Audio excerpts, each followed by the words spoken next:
Thank you for stopping by the VZ channel. This is yet another expat interview slash conversation, and this time I'm with Sacha. Thanks for doing this, man. All right, so we're gonna have an interesting conversation about all the places that Sacha has been to in China and what his life is here like. So if you're planning to come to China, maybe you'll find this useful, or just in general, you might find this interesting. Let's have a go.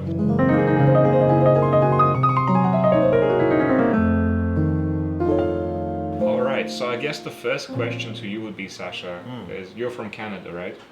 And you know, I know a lot of people that are trying to go to Canada from wherever they are right now, like for example from China. So my question to you is, why did you leave Canada? Why would you want to do that? It's like, sounds like a nice place.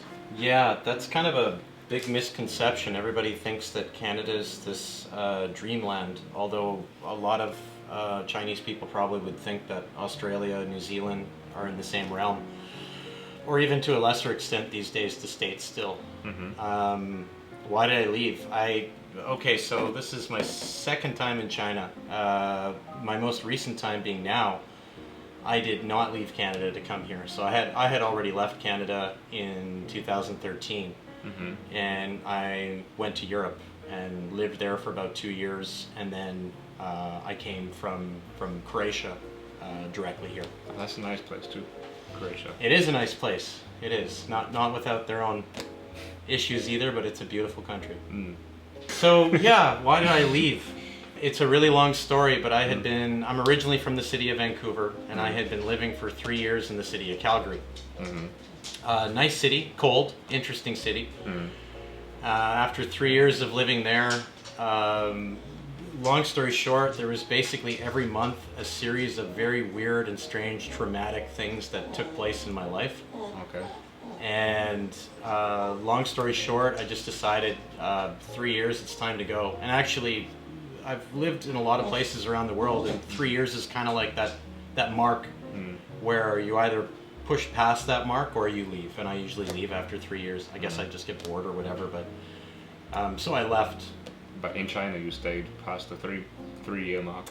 It's been 6.5. Wow. And 6.5 years have just like flown by. Why China then? What made you stay? So I'd lived here in the past. 2004 to 2006 I'd lived in China, not Shanghai. Very different China.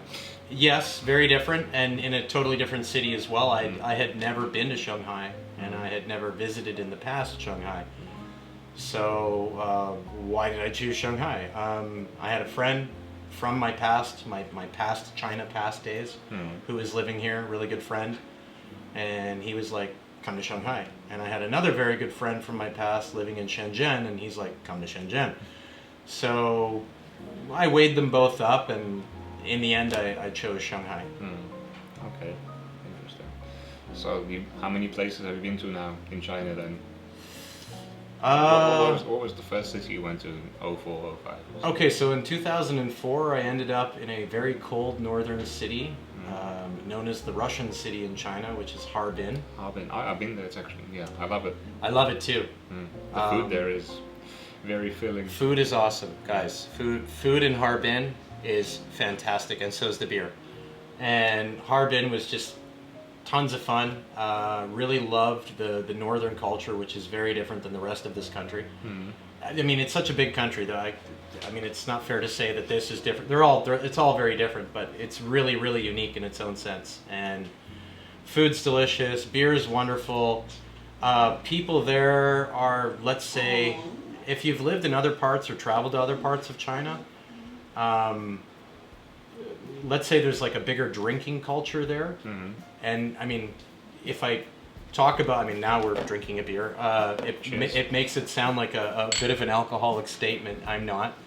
Neither am I, but it seems like I'm almost in every expat interview I'm drinking some beer. Yeah, however, when you travel and you want to meet new people, where do you normally do it? And so Eat, drink, right? I'm 43. I've traveled like for the better part of 24 years of my life. So where have I met people? Where have I got jobs in the past? Where have I got apartments? Or even, in some cases, even my ex-wife, like the bar. So the thing I loved a lot, I'm thirsty, about Harbin was like, there's this great bar culture. There's a great drinking culture, and I had a lot of fun. It's different than China that way. Other parts, you don't get that. No, I don't want to just speak about Harbin as just being like this city of bars. It's a really great place if you want to eat really delicious food. Really heavy, rich cuisine, like lots of cabbages, sausages, meat, potato dishes.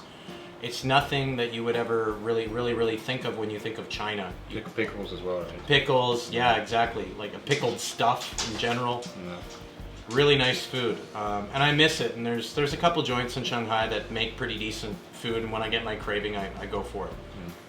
But yeah, I love the culture. Probably would have stayed more than a year, but when the year contract was up, I needed warmer climate, and Harbin has an 8-month-long winter. And you can expect, like, it can get as bad as -60 with a wind chill, but you can expect -35 on average. Is it Fahrenheit or Celsius? Okay, so that's a good question. Once Celsius reaches -40, Fahrenheit and Celsius become equal at -40. Really? Yeah. So you experienced -60 in Harbin? Oh, yeah. Well, when I lived in Calgary in Canada, I'd experienced -60 as well. I used to ride my bicycle in that weather. Jesus Christ. So, yeah. I mean, I enjoyed Harbin definitely, especially for the fact that the river freezes. yeah. Freezes completely for like 1-2 meters deep, and like in the wintertime many people go to play there. Yes. And it's got really this communal vibe. It's just like all the children, all the parents doing all kinds of activities there. Yes, and they'll open up a little section of the river, not just in one place, but in a few places. The river's called the Songhuajiang. Several places there, they'll open up the river, and then they'll do like a polar bear swim. Really? So Crazy. that's pretty common. But then I remember looking at the coast, at the city from the river, and I just saw this massive orange haze when I was there. It's like proper pollution. I would imagine it's pretty different now, but Harbin was always known as like the Rust Belt, the Steel Belt, that part of China, northeast China. Dongbei, it's known for being like this Rust Belt, so Really industrious. really industrious, and a lot of that industry's gone now, unfortunately, and so there's actually not, I shouldn't say there's not a lot of work. China probably has a very low unemployment rate compared to a lot of other developing nations. But when I first came to Shanghai, like my first thoughts in 2015, I got here, it was a totally rainy like month of January 2015. Hazy, really bad pollution at the time. Now we don't have such bad pollution in the winter, but at the time it was bad. And I looked around at all the city lights and the tall buildings, and it just reminded me of the original Blade Runner movie. It was like, it was going through my mind. Yeah, it's a bit of a cyberpunk going on here. Yeah. So yeah, so we talked a lot about Harbin, and then Shanghai is the second and the only other city you've been to in China? Or? No, not at all. So after living in Harbin for a year, I wanted something warmer. I ended up moving with my roommate, a good friend at the time, to the city of Haikou, which is the capital of the island Hainan. Some of you might know it. It's really famous for a city in the south called Sanya, which is like Sanya is brilliant, yeah. Yeah, a big resort town. You can actually get some blue water there. It's pretty good. I spent a lot of time in Sanya too, going back and forth from the north to the south. Lots of fun. But it was a different place in 2005. How so? Today it's like super developed, and back then it was, I would say, the beginning of the development. Yeah, now it's really like if you stay in any of the hotels in Sanya by the beach, that's going to be expensive. They're all like brand new. Oh yeah, huge. And living there, I still have friends that live on the island, and even they've told me, like, forget about Shanghai being expensive. It's very pricey down there. Really, just even for normal life. Yeah. Wow. I'm not speaking from experience, but.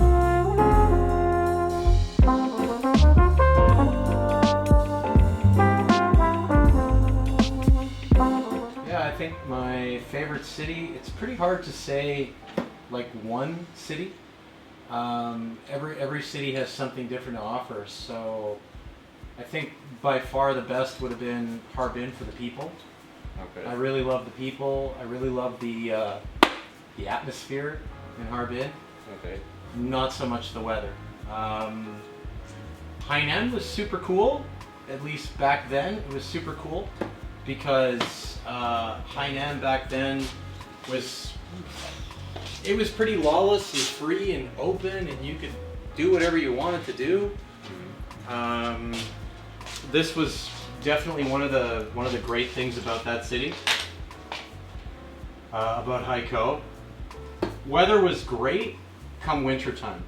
Come summer, it's ridiculously hot and humid. If that's your thing, great. I definitely suffered. And the mosquitoes love me, so that was one of the bad things. But it's actually interesting. The mosquitoes don't like me that much in China. Okay. They used to love me in the UK.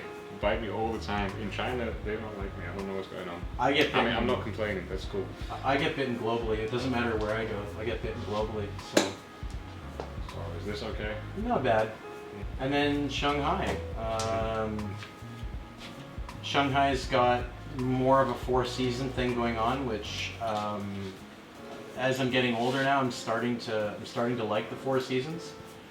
I think the common thing with North Americans that live in the colder part of North America, and maybe it's the same for Westerners in general that come from a colder part of a Western country, that there's this like conception, this like dream in their mind that like, man, I want to live on a tropical island and I want to have a bar or something like that. And I'm going through this right now. Yeah, well, I've been a bar owner in Spain years ago, and I wouldn't wish it upon my worst enemy. For real? Yeah, it's long hours and people with substance abuse issues, staff and your clients, and then theft of your money, theft of your booze. Like, no. And the hours are ridiculous, so no, I wouldn't want to go back to that again. And the idea of living on a tropical island, done it twice in my life, it was, I don't regret it. It was a lot of fun, I enjoyed it, but I miss the seasons. Like, now that I'm getting older, probably it has something to do with, my roots, how I grew up, my city. I had four seasons. I like the snow. I like watching the trees, the leaves drop from the trees, the transitions of the seasons. It's a beautiful thing. So would you say then Shanghai then is your favorite because it's just like more normal life and more kind of not reliable but predictable? Yeah, no, I wouldn't really call it predictable either. I mean, Shanghai at times can be a fast-paced city, like any big city in the world, really fast-paced. And then it's got its moments of that slow pace of China feel to it, which is nice. You kind of get a nice blend of both. And if you want to have ultra-modern, high-tech, the latest this and that, whether it's gadgets or what's coming next down the pipeline globally, you'll find it here before you'll find it anywhere else. But then if you want that peace and tranquility of that old world of China, you can find it in hidden pockets of the city. So this is the nice part about it. Yeah, I'm always busy trying to find those pockets. So then, can I say you like it more because it's less about fun? Though you can have fun here, but it's more about just professional life, like. Shanghai is definitely a city that's very business oriented. I mean, if you want to do something here, there's a lot of things that are available to you. I mean, I don't want to run down the laundry list. There's tons of things that you can do professionally here.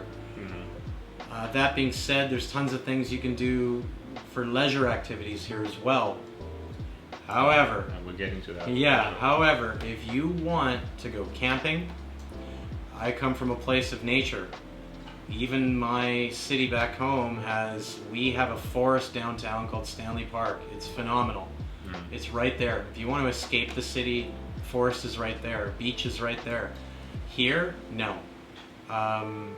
So that's, for me, the biggest drawback of Shanghai is got to be the lack of nature. There's no shortage of parks here, lots of parks, but they have 4 or 5 p.m. gates locked, you can't get in. Yeah, and they normally have footpaths you have to follow. Right. Many of them you can't sit on the grass. Right, and that's the other thing. Like, the grass here is either immaculate or it's just dead, but you still can't go on it. which to me is kind of ridiculous because you're in a park and then Yeah. 50% of these nice parks you got to pay for. So now I'm paying to go into this public space and I can't sit on the grass. So for me, it's a big piss off. Yeah. Again, when I'm looking for a nature. run, good for a walk. Yeah. Yeah. Good for de-stress if you want to get out away from the concrete jungle. It's a nice de-stressor. It's relaxing. Yeah. But if you want something more, you want to make a fire, you want to make a barbecue. I mean, not like arsonist fire. You want to have a fire that you can cook on or something, or make a barbecue, or even pitch a tent and camp. You got to go very far away, at least a 4 or 5 hour distance away, to get to nature. Which, you know, if you work Monday to Friday and then you've got to travel, you know, Friday, get off work, travel 5 hours, it's nighttime by the time you arrive somewhere. It's kind of late. You can still pitch a tent in the dark, but your weekend becomes really short. So when you take those 4 or 5 hours of travel time into account, and then you say, okay, where could I be on an airplane or 4 or 5 hours from this location? There's a ridiculous amount of places you could go. You could be in Sanya in 4 hours. I could be in Japan. Yeah. I could be almost in Indonesia. I could almost be in Singapore. I could almost be. There's a ton of different countries you could almost be in. Vietnam. Yeah. Almost Thailand. You know, I mean, there's so many places you could be. That But no, you're on a bus. Yeah. I mean, that actually leads to a great point. If you do choose to come to, China is in Asia, right? You're in the middle of Asia. You're in especially, Asia. You can travel easily to all these other countries, which is a very big bonus of being here. Yes, a super big bonus, especially being in the east side of China.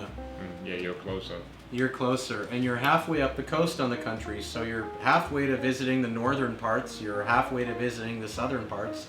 You're right next door to Japan, it's almost the same distance to Korea, so there's a lot of places to see. And then of course, again, like I said, you got 4 or 5 hours. If it's not a flight, then you're like, oh, where can I be on a train? High-speed travel trains here are fantastic. They're clean, they're safe, you'll get to a city right away. And that's the thing. You sit 5 hours on a train, you're in Xi'an. You're halfway across the country already. Yeah. Seeing some amazing city that's thousands of years old, tons of culture. But you want nature, so you sit on a bus for 5 hours, drink beer, hold in your urine, and wait till you can go camping. Yeah, not the most ideal situation to be in, but you know. There are a lot of possibilities here, and my complaints are very small, and they come from a very spoiled mind, because a lot of us foreigners who live in Shanghai, we've become very spoiled. When I say that, I mean we have everything, and I don't mean just me as a foreigner. Everybody who lives here, we have abundance of everything, and choice. Ridiculous amount of choices and options, and when you do have that free weekend or a long weekend, it's sometimes really hard to figure out like where to go, and in the end you might not go anywhere because there's too many choices to make, and you just stay at home. Yeah, or you're too tired from work. Or that too. Yeah.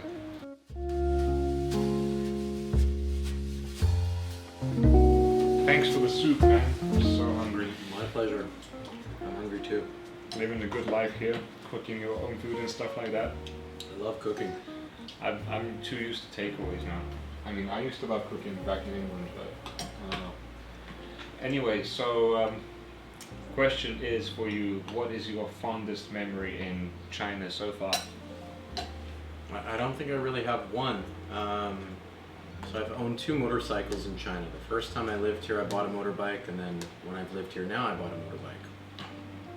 And I don't know which one I'm more fond of.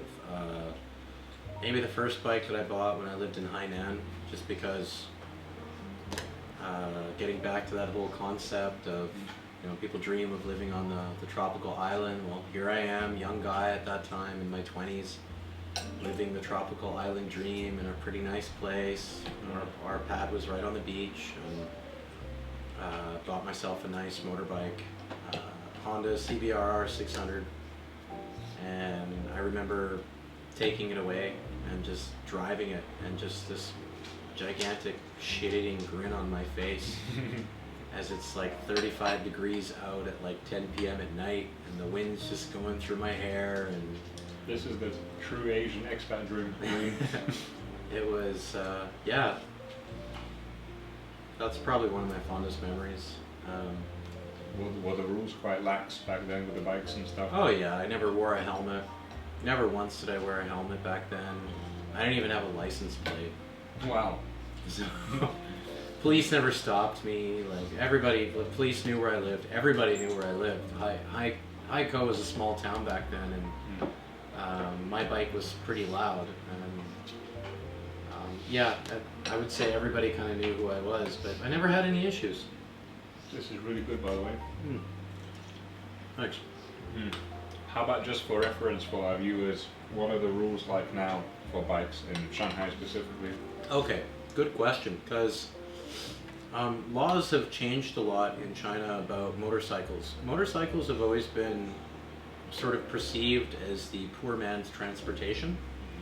So in major cities, they're trying to ban and get rid of motorbikes, and it has nothing to do with like trying to curb pollution or anything like that. They say it does. They also say that they're trying to curb them because it's not safe to drive them. But the reality is they don't, in these big cities in China, which there are many first and second tier cities, they don't want people seeing motorbikes. It just has this like perception of poverty. Yeah. People cruising around on a motorbike. It's kind of slightly changing a little bit now though, because you're starting to see a lot more younger people, nouveau rich, affluent people like buying themselves a gigantic Harley or a really expensive Ducati. Unfortunately, a lot of these people end up really hurting themselves or end up dying. And it's true, it happens, because I'm in a motorbike group here, and the photos and the videos get shared among us riders all the time, and we see it all the time. A lot of young people here think having a motorbike is cool. They get on a bike and they mat the throttle. Next thing you know, a video comes up of body parts in the group, like, hey, I knew this guy, I rode with him a couple times, kind of thing, and you know, now he's a stain on the road. Yeah. So, that was very sad. It's sad, but you know, people don't take driving school here seriously. And when I say people, I mean the instructors. So I've known how to drive a motorbike for 25, 30 almost odd years, and I have my motorcycle license. Very few foreigners in this country actually have a Chinese motorcycle license. Let's make this clear. If you want to drive a car or a motorcycle in this country, you need a Chinese driver's license. An international license, a license from your home country, won't cut it. It'll help you speed through the process of getting a license here, but you still need to go through the process here, and you need to have a local license. So I have a Chinese driver's license, and I had to go through like driving school, which was complete nonsense. Does that cover both cars and motorbikes? Yes. The license, No, my license is for bikes only, not for cars. Okay. So I had to go to driving school. They gave me a Kawasaki 250 to like test and practice on. Basically, I practiced what the test was, which is doing a figure eight, going through this horseshoe turn, going up a little hill and down. Literally 45 seconds, you're done the exam. I'm not kidding you. It's the most pathetic, and the car one is even worse. It's more pathetic. So while I was there practicing the whole figure eight thing and the exam, you know, like mastering the 45-second exam, Yeah. the instructor himself was literally running people off the course into bushes, driving like a madman. So, driving in China is not safe. That being said, a lot of Asian countries I've driven in, it's not safe. Vietnam, I had a bike accident. I spent a month and I drove half the mainland, the coast, on a bike. Had a guy hit my bike, nothing happened to me, he bounced off. They got really bad road burn. That's the only accident I've ever had in Asia. 6.5 years of driving in Shanghai, nothing. I've had my heart stop multiple times. I've locked up my brakes, had my heart stop. There's been moments where like I'm waiting for the car to kill me. Multiple moments. Literally my heart stopped and just like life flashed before me. I'm dead. And then I'm alive. And you I look get at that even on scooters, like which is the slow one, the electric one, because sometimes people just go out on the road without looking, and you're trying to stop, and the brakes make specifically scooters like wiggle the back wheel. Yeah. So you're almost falling down. Yeah, there's many times where, but luckily I've also never had an accident here. Maintenance is not something that's practiced here too. I'm just really careful. People don't maintain their cars properly. People don't maintain their scooters, their motorbikes, big trucks, vans. Nobody maintains things here properly. I shouldn't say nobody, but like it's a very small percentage of people that properly do maintenance to their vehicles. And yeah, I've had people nearly hit me because their brakes didn't work. You know, my saving grace with my motorbike was that it was loud. And if I was back in North America driving a motorbike, I would not have the pipes that I had on my bike. But here, I feel way safer taking the silencers right out of the exhaust. And anytime I see some nonsense going on at an intersection and it looks like somebody might hit me or somebody on a scooter or whatever, I can see that trouble's up ahead. I just pull the clutch, put it into neutral, give a couple of revs, and then I've got like everybody's attention because the bike is so loud. Yeah. So for me, like I said, I would never ride like this big noisy bike back home. But here, man, I swear by it. Like I swear by having the more noise, the better, because people look for you. Yeah, keeps you alive. People look for you.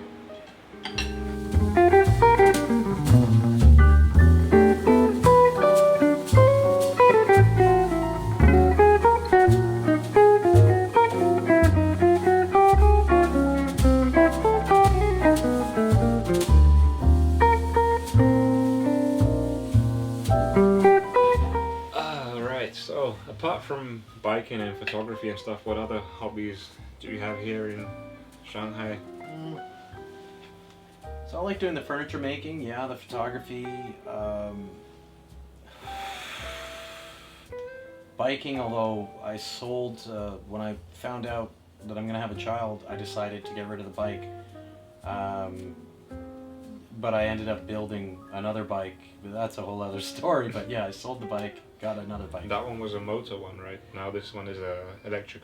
Yeah, so I ended up building a pretty crazy electric scooter that goes way too fast. But it's a lot of fun. I still needed to have something that was like semi-responsible, but Daddy still needs to have fun. Yeah. When it goes to that speed, does it make a sound at all? No. Or is it fully... Oh yeah, wow, that's dangerous. No sound. Top speed's about 150 kilometers, but I've never taken it. I've taken it to about 120, but not past that. Wow. Yeah. Can do that at night, maybe. Yeah, it's a lot of fun. And yeah, the cool thing about the scooter is it's just electric motor, just pure torque, just boom, right away. Yeah, a lot of the other hobbies, I also quit cigar smoking, which I'd been doing since 18, and I have a cigar group in Shanghai. So I've got a cigar group in Shanghai that I've had now for a few years that I run with a very good friend of mine. We share the same hobby. He's actually got a really good restaurant, phenomenal Swiss restaurant with great cheese, phenomenal cheese, like certain cheeses you'll just never find in this country.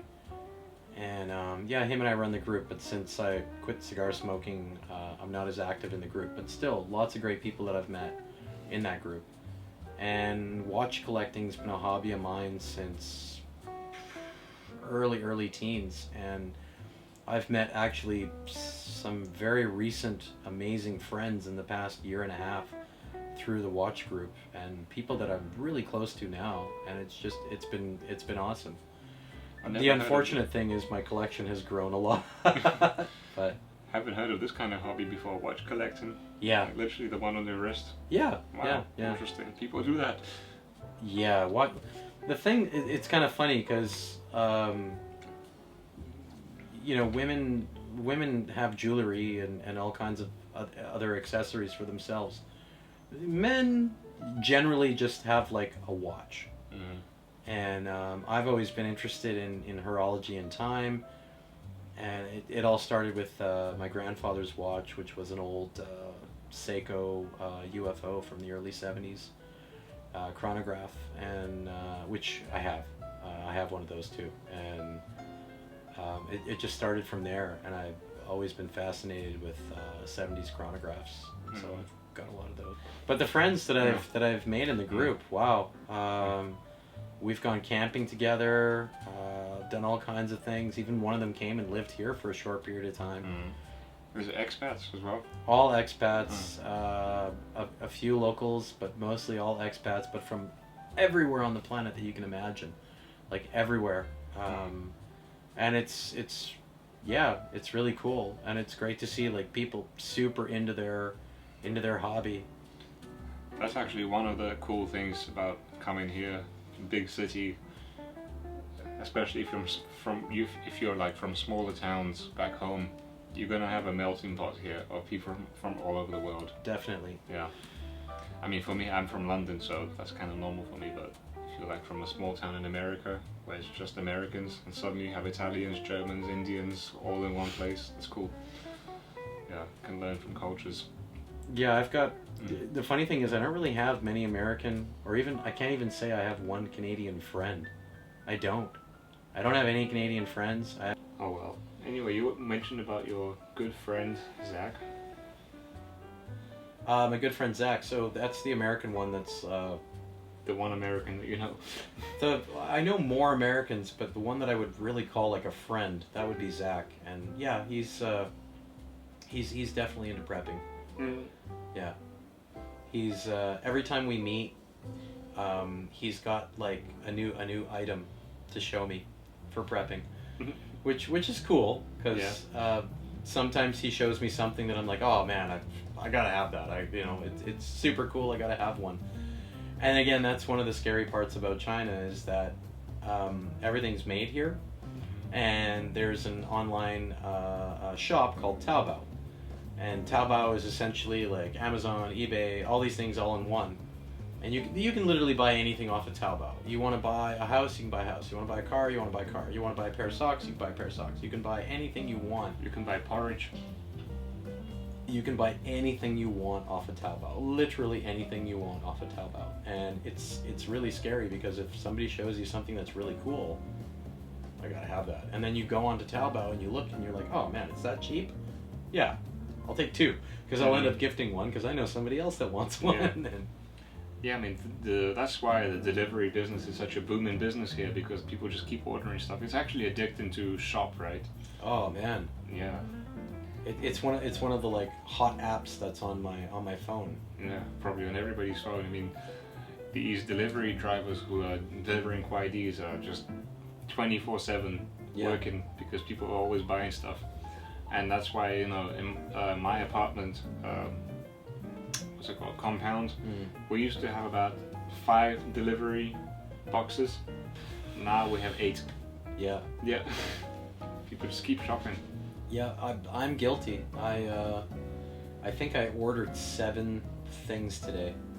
I ordered a new piece for my rig to hold my monitor for my camera, and that's the other thing. You can buy a lot of really good secondhand items here. I think everything in this room is secondhand. Nothing is new, and the price goes from here to like down here, because there's this like strange misconception. Like if you go to the West, like in London, do you have secondhand clothing shops? Oh yeah, so many. We call them charity shops actually. Right, and they're awesome. Yeah, like, charity shops, and you actually feel good shopping. My mom loves them, because it's like you can buy something secondhand. It's cheap, and it's like you're doing something good for the world. Right, and you can buy something unique. Like if you want to buy, I was in London years ago and I bought this old, I bought a trilby, an old wool trilby. And I still have it. I have it here, and it's like phenomenal hat. It's Scottish wool, really nice, beautiful hat. I think I paid £5 for it. Like nothing. And here, the idea of buying, especially secondhand clothing, they say like someone died in it, so nobody wants it. Yeah. nobody wants, I shouldn't say nobody, there is an app for secondhand things, but very few people want to buy something that somebody has already owned. And it's not just a Chinese thing, it's very much an Asian culture that people don't want to own something that somebody already had because they believe that their energy is inside that item, that thing. Yeah, that's why you'll never see old cars on the roads here in China. Well, there's another reason for that too. They just didn't have them that long ago. Cars? Yeah. Oh, so you might see the Volkswagen Santana, which was produced in the early 80s, and you still see them around. We're talking about a car that's almost 40 years old now, still around, rarely seen, especially in Shanghai because everything's new here. You go out to smaller places, you'll see a lot of Volkswagen Santanas, but the reality is that China didn't really open up to the West until Jimmy Carter met with Deng Xiaoping and opened up everything, and that was like 78, 79. So everything sort of came after that fact. But in China, nobody really had cars. In fact, here's the thing that I learned actually from one of the guys in the watch group, that there were three things that made a man, a desirable man in China. And the three items that a man had to own was, no, that's today. Today a man needs to have a house and a car before he can become eligible to be a bachelor, a looking bachelor for a wife. But back in the day it was, you needed to have a sewing machine, you needed to have a bicycle, and you needed to have a mechanical watch. Oh, that was much simpler times. Right? So... yeah, men have to upgrade here in those years. Now Yeah. you need a house, which is very expensive in Shanghai. You need a car. ridiculously expensive. And well, you need to pay for the number plate as well, which is double the car price. You want to talk about number plates for cars? Let me tell you about number plates for motorcycles. There's three categories. If you want to have a number plate and allow your motorcycle to be able to drive in every district and every part of town at any time of day, 500,000 RMB, which is in Canadian dollars about 100,000 Canadian dollars for the license plate. Right? Like my motorbike was $10,000. Yeah. And my license, I didn't have one of those license plates, but had I been allowed to drive in every district at any time of day, I would have had to have paid 500,000 RMB, 100,000 Canadian dollars for this license plate. Yeah, which makes the idea that bikes are a poor man's vehicle kind of crazy. Yeah. So now it's turning around. So now you see, like I was saying earlier, now you see young, nouveau rich, affluent people driving around on a Harley. And now one thing people need to understand here is that a new Ducati, a new Harley, or a BMW, or a KTM, any of these big brand nice bikes to have, they cost almost double brand new than what they cost back home.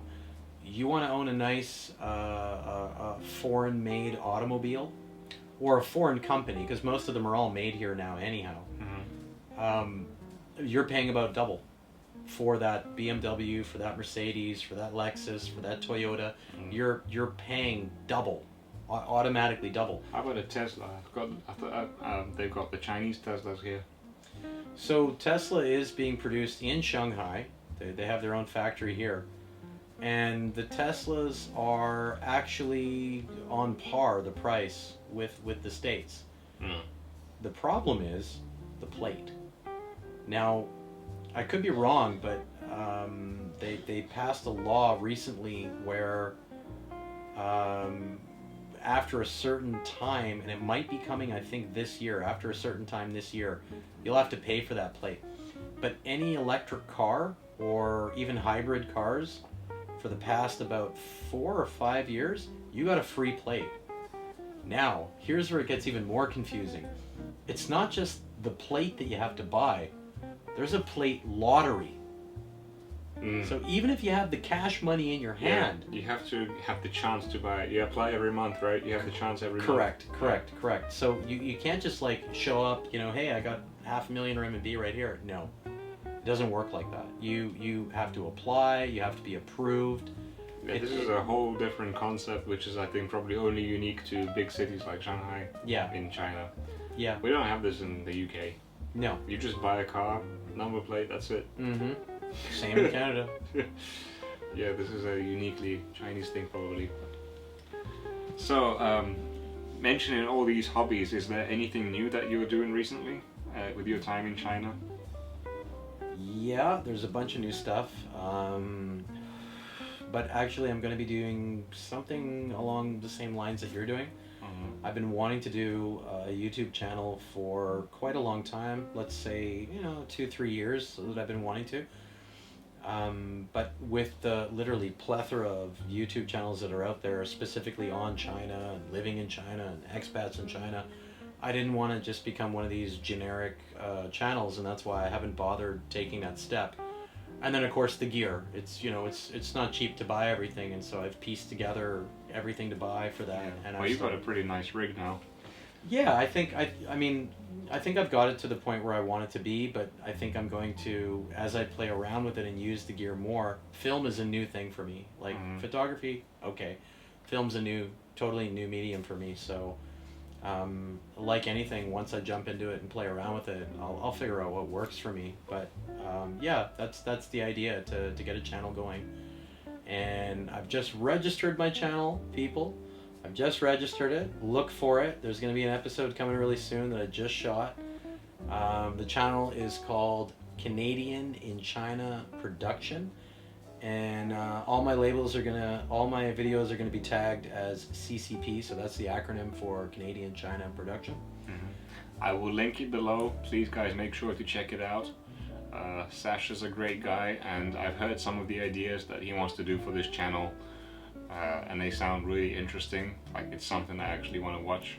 So yeah, make sure to follow that link, and eventually quite soon there'll be some videos up on there. Quite soon we'll upload something. Give it about couple weeks to about a month. I've got to take some of the footage, edit it down. It's all new to me. Yeah. All this stuff is totally new to me. So well, I mean, you've definitely got my full support, and thank you. Whenever you got your first video, I will watch and share it, and yeah, I'm looking forward to that one. Awesome. And yeah, with YouTube, you just got to start, man. You just got to do it.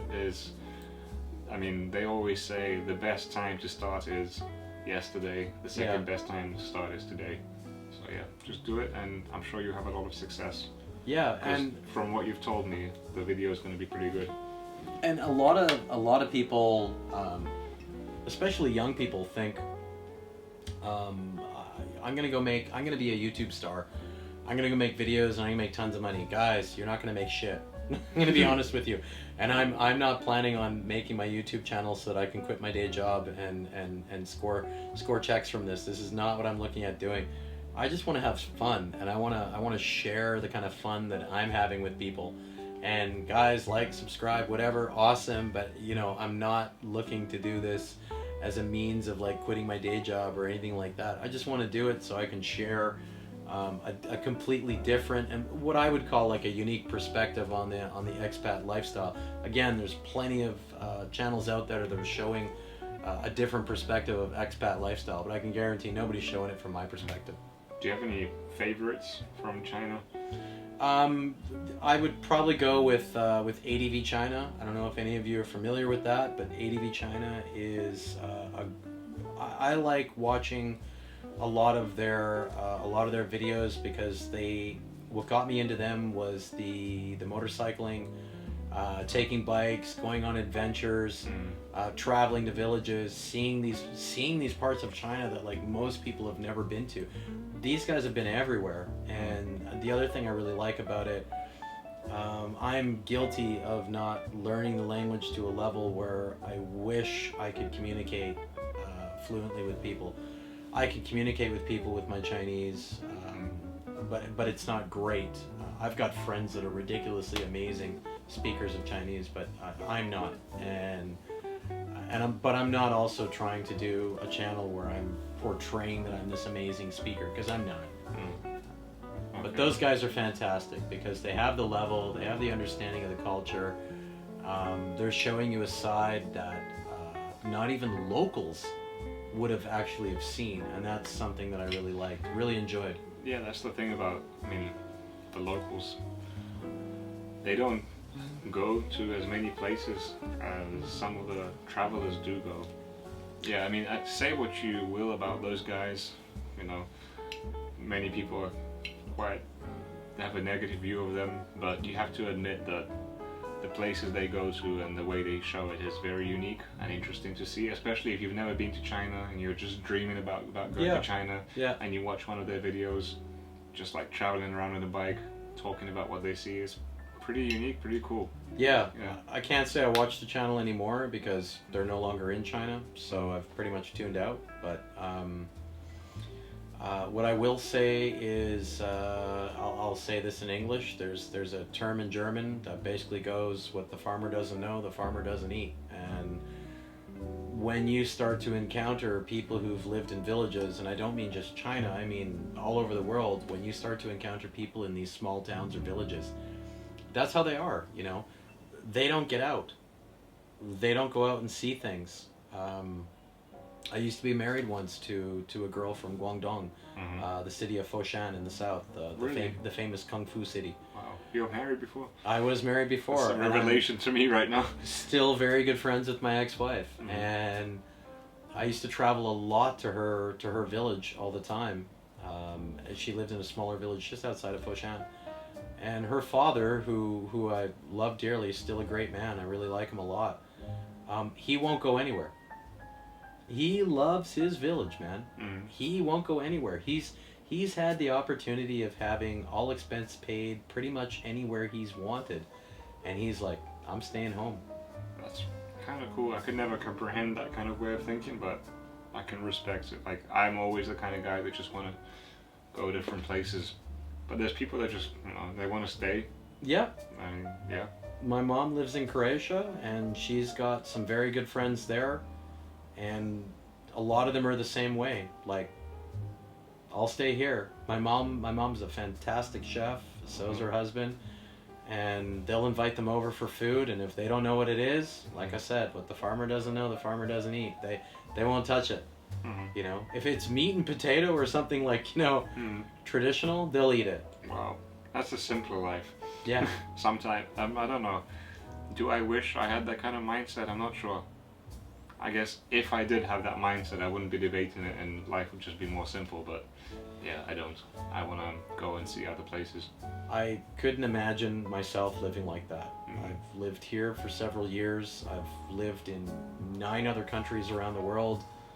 Travel to a host of others, and I know I've got my child coming. That's going to slow things down a bit, but it's still not going to stop me from like wanting to try and to keep exploring, even if that exploration means smaller pockets. That my world becomes smaller, let's say geographically, but not physically. My world is still going to be big, and I'm still going to want to go out and explore it.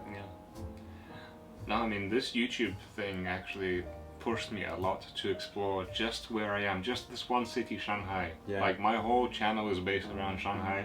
And had I not started, I've seen more of Shanghai in the last 6 months than I have in 5 years of being here, just because I started this YouTube channel. Because I want to believe that.